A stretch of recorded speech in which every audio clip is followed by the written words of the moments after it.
అన్న ఇప్పుడే చూడటం జరుగుతుంది సంక్రాంతికి వస్తాయన్న ఎక్సలెంట్ అనిపిస్తుంది నాకైతే అసలుకి నిజంగా అసలుకి హస్బెండ్స్ పాత స్టోరీలు చెప్పకూడదు వైఫ్లకి. నువ్వు చెప్పేవా ఇంతకి? నేనైతే ఏం చెప్పలేదన్న. సేఫ్ సేఫ్ సేఫ్ నేనైతే సేఫ్ సేఫ్ అయిపోయావు నువ్వు. సేఫ్లకే సేఫ్. ఓకే. పన్నీకి వెళ్ళిందన్న అనిల్ అంటే అంటే ఆ, లేడీస్ అన్న మంచి మగాడి వీక్ పాయింట్ పట్టుకొని మంచి టైంలో అడుగుతారు కదా, ఏమండి మీ గర్ల్ ఫ్రెండ్ గురించి చెప్పండి అని. నీకేమన్నా అడగొచ్చు కానీ మనం చెప్పుకోకూడదు, అది మన మీద డిపెండ్ అయి ఉంటుంది అది చెప్పే కానీ బాగోడు లూజ్ కాకూడదు. మరీ చెప్తాడు వెంకటేశ్వర్ల దగ్గర పనిచేస్తాడు అన్న సార్ మీరు చెప్పొద్దు రమేష్లో అయితే ఇక్కడ చెప్పేస్తాడు భయ, కానీ సినిమా మొత్తం మామూలుగా లేదు భయ. ఫన్నీకి వెళ్ళింది ఎక్సలెంట్ ఉంది. హీరోయిన్ల మధ్య జరిగే ఫన్నీ క్యారెక్టర్లు అయితే ఎక్సలెంట్ అనిపించింది. సినిమా అయితే డోపర్ ఫ్యామిలీతో చూడవలసిన సినిమా. మిగతా క్యారెక్టర్స్ అయితే ఎక్సలెంట్ అనిపించినాయి. కానీ సాయి కుమార్ని పెట్టారు, సాయి కుమార్ని ఏదో జోకర్ లాగా చూపెట్టేశారు భయ. దానికి కొంచెం పవర్ఫుల్ రోల్ అని ఇవ్వాల్సింది. మిగతా క్యారెక్టర్లు అయితే ఎక్సలెంట్. ఫస్ట్ హాఫ్ మొత్తం మన బొడ్డోడు గురించి నడిచింది, లాస్ట్ సెకండ్ హాఫ్ కొంచెం స్లో అనిపించింది నాకు. ఎందుకు లాస్ట్లో ఒక మెసేజ్ ఉంటుంది గురువు గారి గురించి, అది కూడా ఎక్సలెంట్ అనిపించింది. మొత్తం కిడ్నాప్ గురించి జరిగింది భయ, సింగిల్ టేక్లో తీసేసాడు మనకి అనిల్ రాకపోడు. మ్యూజిక్ అయితే ఎక్సలెంట్ అనిపించింది, గోదావరి గట్టిపోయింది, అది ఎక్సలెంట్ అనిపించింది థియేటర్లో చూస్తుంటే. సాంగ్ అయితే ఎక్సలెంట్. ఓవరాల్ గా సినిమా అయితే సూపర్ డూపర్ హిట్ భయ. సినిమా అయితే నరేష్ గారు వీటి గణేష్ గారు కామెడీ ఎలా అనిపించింది? కామెడీ అయితే ఎక్సలెంట్ అనిపించింది. వర్కౌట్ 100% వర్కౌట్ అయింది, 100% వర్కౌట్ అయింది. అంటే అది వీళ్ళు ప్రమోషన్ల కోసం విపరీతంగా ఖర్చు పెట్టి రకరకాల స్కిట్లు వేశారు కదా, ఇవన్నీ ఎక్సలెంట్ అన్ని పండినాయి. అన్ని వాళ్ళు పండినాయి, అన్ని పండినాయి, ఈ పడినాయి ఓకే. వాళ్ళు ఎంతగానో ఖర్చు చేశారు, దానికి మొత్తం దీనికి కూడా పండింది భయ. ఓకే. దిల్ రాజు గారు సేఫ్ ఈ సినిమా సేఫ్ ఈ సినిమాతో సేఫ్. ఈ సినిమాతో పాత సినిమాల గురించి అయితే నేను మాట్లాడను కానీ దిల్ రాజు గారు ఏమన్నారు? వచ్చాడు, నేను కలవలేదులే భయ. ఆయన వేరు మనం వేరు కానీ అది ఓకే సేఫ్ అన్న, 100% సేఫ్. కలెక్షన్లు అయితే వచ్చేస్తాయి 100%. మంచి సంక్రాంతి రోజు మంచి సంక్రాంతి సినిమా చూశాను నేను. ఫుల్ ఖుషితో ఉన్నా అన్న.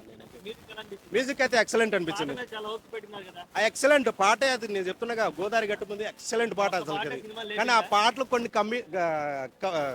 ఫన్నీ సీన్స్ పాట తర్వాత వచ్చే సీన్స్ ఎక్సలెంట్ అన్ని ఫన్నీ కానీ లాస్ట్ లో ఈయన ఎగ్జాక్ట్ తీసుకెళ్ళి ఒక స్టేట్ లోనే పెడతాడు ఫైట్. అదేందో అనిల్ రాకపోతే అది కొంచెం బాగుంది బెటర్ లాస్ట్ లో. సినిమా అయితే ఓవరాల్ ఎక్సలెంట్ అన్న. సినిమా అయితే ఇంకా అది సినిమా స్టోరీని బట్టి ఉండొచ్చు, మనం అయితే ఏం చెప్పలేము. అది మాస్ సినిమా తీయాలని నేను మనస్ఫూర్తిగా కోరుకుంటాను. మాస్గా ఉండాలి విత్ కామెడీ. అన్నయ్య లాంటిది ఇస్తే ఇంకా ఎక్సలెంట్ అనిపిస్తుంది అన్న నాకైతే. అన్నయ్య అసలు సినిమా కామెడీ పరంగా మనం అనుకుంటాం కామెడియన్ చేసే కామెడీ కన్నా హీరోలు చేసిన కామెడీ ఎక్సలెంట్ అనిపిస్తుంది. అది ఎప్పుడైనా మీరు గమనించండి, కామెడియన్ చేసే కన్నా హీరో చేసిన కామెడీ ఎక్సలెంట్ అనిపిస్తుంది అన్న. అలాంటి సినిమా తీయాలని నేను మనస్ఫూర్తిగా కోరుకుంటున్నాను అన్న. సంక్రాంతికి వస్తున్నాం, సినిమా చూశానండి. ఇప్పుడే సినిమా చూసి బయటికి వచ్చానండి. సినిమా మామూలుగా లేదండి. ఎందుకంటే మేము గోదావరిలో కదండి. సినిమా ఎలా ఉంటే ఎట్టకారం కాదండి, మాకు ప్రేమాభిమానాలే తెలుసండి. సినిమా వేరే లెవెల్ ఉందండి. ఎందుకంటే సినిమాలో మీనాక్షి చౌదరి గారి క్యారెక్టర్ అయితే ఏమన్నా ఉంటుందా అండి, ఆ కుర్రాళ్ళని మత్తెక్కించేస్తుందండి ఐపీఎస్ ఆఫీసర్గా. నిజంగా చెప్తున్నా అండి, వేరే లెవెల్.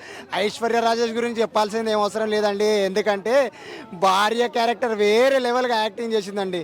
ఇంత మంచిగా యాక్టింగ్ చేసి ఇంత మంచి సినిమా మీరు చూడకపోతే వేస్ట్ అండి.